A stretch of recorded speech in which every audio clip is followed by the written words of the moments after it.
Right, I'm being kept busy today, just pricking out some peppers. I've done a lot of seed sowing today actually. I've got them all out on the patio where I've just watered them. They're going to go inside along with these peppers. It's a bit too cold in the greenhouse right now, so keep everything inside right now.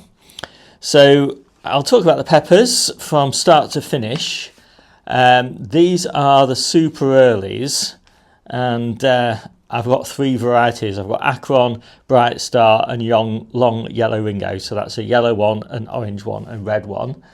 This super early succession is about a quarter of the peppers that I do. And I'm just going to put them down here on this grow bench, and they'll be underneath these grow lights in about mid-April, maybe a little bit later on, late April, depends on the weather forecast. And I'll talk about all the details. So first off, start them off in a tray like this, as you can see. Probably sow them about 4 millimeters deep, so not very deep. Lay them on the sides, and what I like to do then is I don't use a propagator. In fact, I don't use a propagator for anything anymore. I've stopped using propagators. I find I just get more reliable results germinating them in the house and just putting them in the warmest spot that I've got, which is on a shelf above a radiator. So they were getting about 20 degrees C probably during the day, and they might go up as low as 15 at night. But that seems to be fine. It takes them about 2 weeks to germinate and they're perfect. So that's how I start them. As I said, you can obviously start them with a propagator, but the challenge with the propagator I find is that it's just keeping them cool enough, ironically, especially if you've got them in a house, because you could easily get them well above 30 degrees centigrade in a house with a propagator. And I just don't, it's just, that doesn't seem to be necessary at all. So anyway, that's the way I do it. You can do it whatever way you want, obviously, and if you've got a propagator, all to the good, but I gave mine away. So what next? I leave them until they're maybe 2 or 3 weeks old, and I like them to have a decent amount of root on them. Let me just show you that one so you can see it. So that is perfect, I think, for pricking out. It's got its own first true leaves, and the roots haven't got sort of tangled up or anything like that. So that's one of the reasons I like to do it at this time. If you leave them longer, they can get a bit tangled. And I've put them into these container-wise sort of shallow root trainers, so they'll stay in these 4 to 6 weeks, probably more like 4 weeks to be honest, and they'll go under grow lights in the house.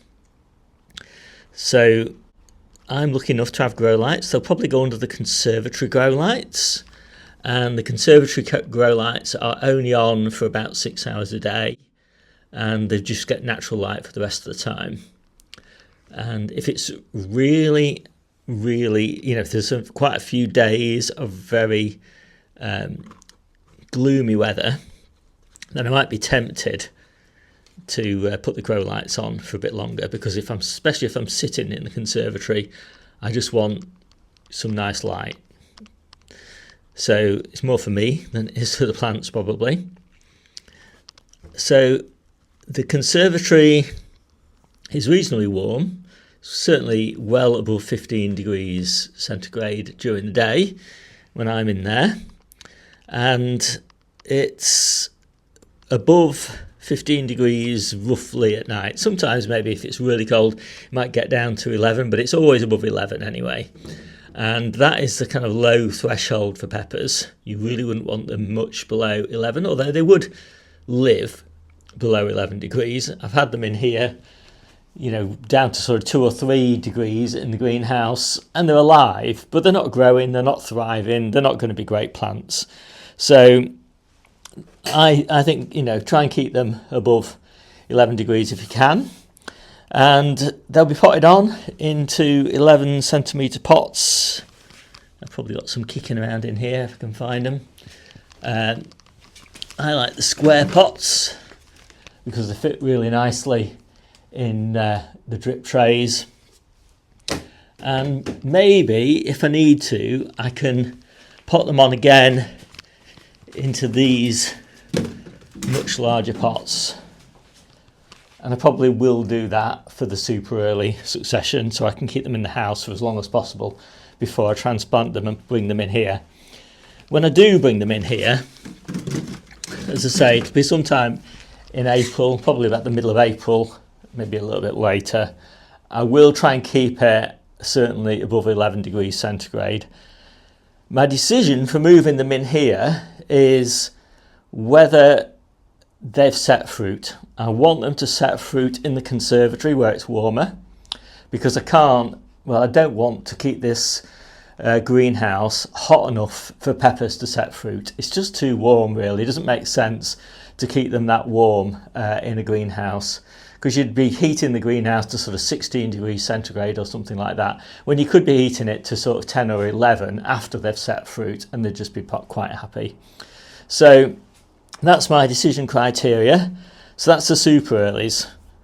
The main crops, as I say, I'm starting those in, well, first week in February certainly, and that gives them plenty of time. They're not going to be planted out until middle to late May, and you know that's plenty of time for them to grow.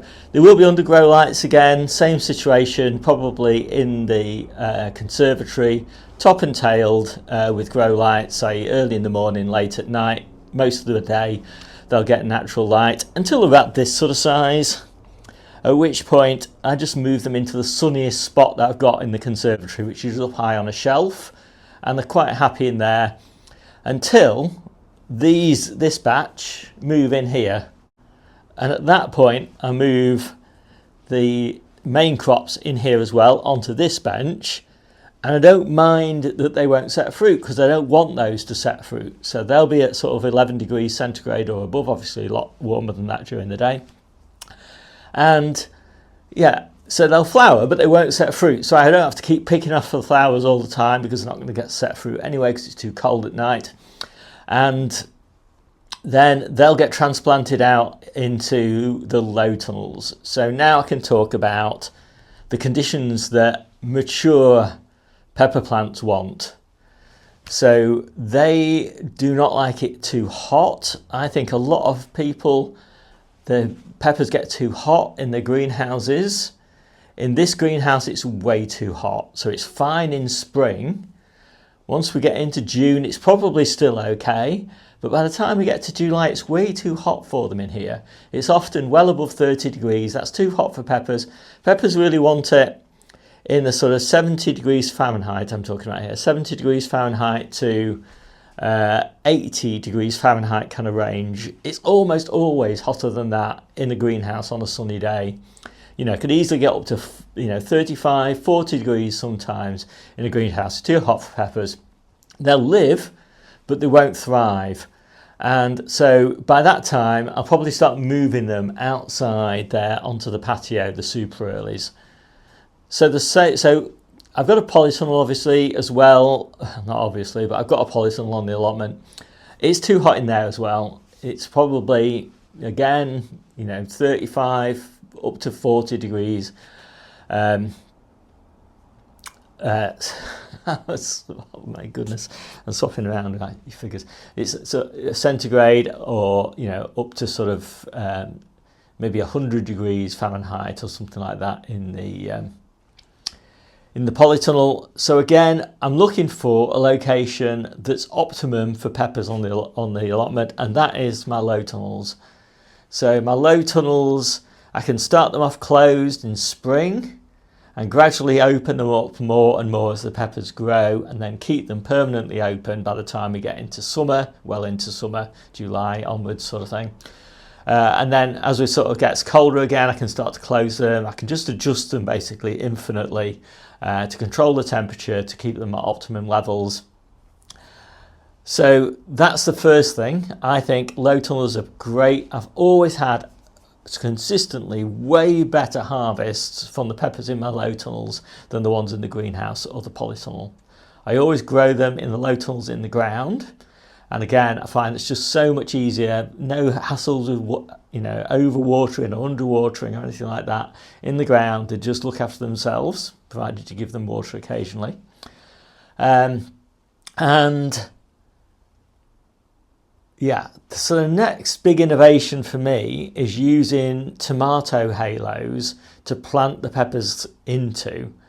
So I'll show you a picture of a tomato halo. There's nothing particularly clever about it. It's got little pegs that stick out the bottom, and those push into the soil so that the water that you put into the outer ring goes nice and deep. I never bother really watering into the inner ring, although I might occasionally feed into the inner ring, but normally I'm feeding at the same time as I'm watering, and so I'm just feeding and watering it into the outer ring once a week.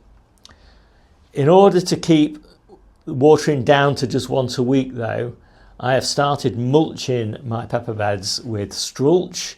You could use any kind of chopped straw sort of solution really, but I really like strulch because it gives you loads of benefits. Reduces weeds, reduces watering, reduces slugs and snails. So it kind of got those 3 big issues for gardeners all covered in one product.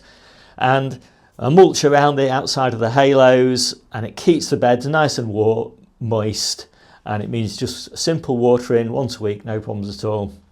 And even at the start of the season, you probably even don't have to water once a week, and at the end of the season, you don't have to water once a week, so maybe once every 2 weeks or something like that. But anyway, it's really great. And yeah, I've been so pleased with the harvest from the peppers in the low tunnels using that system, and that set of timings. It all works out swimmingly. So yeah, that's the way I'm doing my peppers. My name's Steve, this is the Seaside Kitchen Garden channel, and I'll see you soon.